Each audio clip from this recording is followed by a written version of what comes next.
आपण पाहत आहात नॅशनल सर्कल न्यूज। आज दिनांक 1 एप्रिल रोजी गोविंदपूर येथे मी स्वतः सरपंच, माझ्या ग्रामपंचायतच्या 2 महिला सदस्य आणि गावकरी मंडळी आज उपोषणाकरता याच्यासाठी बसावं लागलं। गेल्या आमच्या आजोबा वडिलापासून जो गोविंदपूर गावाला आम्हाला रोडच नाही आहे आणि मागं 2025मध्ये बच्चूभाऊंनी जलसंपदा याच्यातून संरक्षण भित या नदीला काढून दिली होती आणि त्या संरक्षण भितीला नदीला देत असताना बच्चूभाऊंनी सांगितलं का बा गोविंदपुरासाठी बायपास रोड तयार होऊ शकतो आणि तो बायपास रोडचं काम आमच्या गावाच्या 2 शेतपर्यंत आलेलं आहे आणि 2 शेत काम राहिलेलं आहे।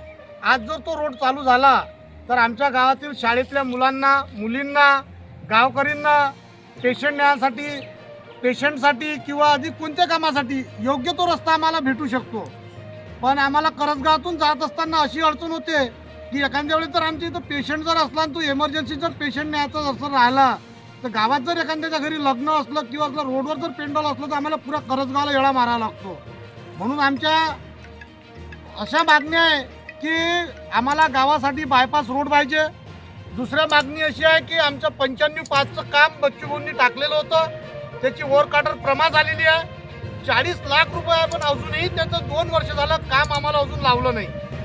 तिसरी मागणी अशी आहे की आमची हिंदू स्मशानभूमी आणि मुस्लिम कब्रस्तान या कब्रस्तानमध्ये गेल्या काही वर्षापासून लाईट नाही आहे। आमची तर कधी एखाद्या वेळेस कोणी मरण पावलं आणि रात्रीला जर आम्हाला न्यायचं राहिलं तर आम्हाला ट्रॅक्टरची व्यवस्था, गावातून केबल टाकावं लागते, लाईट लावावं लागते। पण आम्ही 3 ठराव प्रस्ताव आम्ही MSCB ऑफिसला दिले, पण MSCBच्या ऑफिसांनी आम्हाला आजपर्यंत कोणतंच मार्गदर्शन केलं नाही आणि मार्गदर्शन तर केलंच नाही, पण आम्हाला उडवाउडीचे उत्तर दिले। आमदाराचं पत्र आण लागते, याचं पत्र आण लागते, त्याचं पत्र आण लागते, पण आमच्यापर्यंत आजपर्यंत त्यांनी पोल बसवले नाही, काही केले नाही।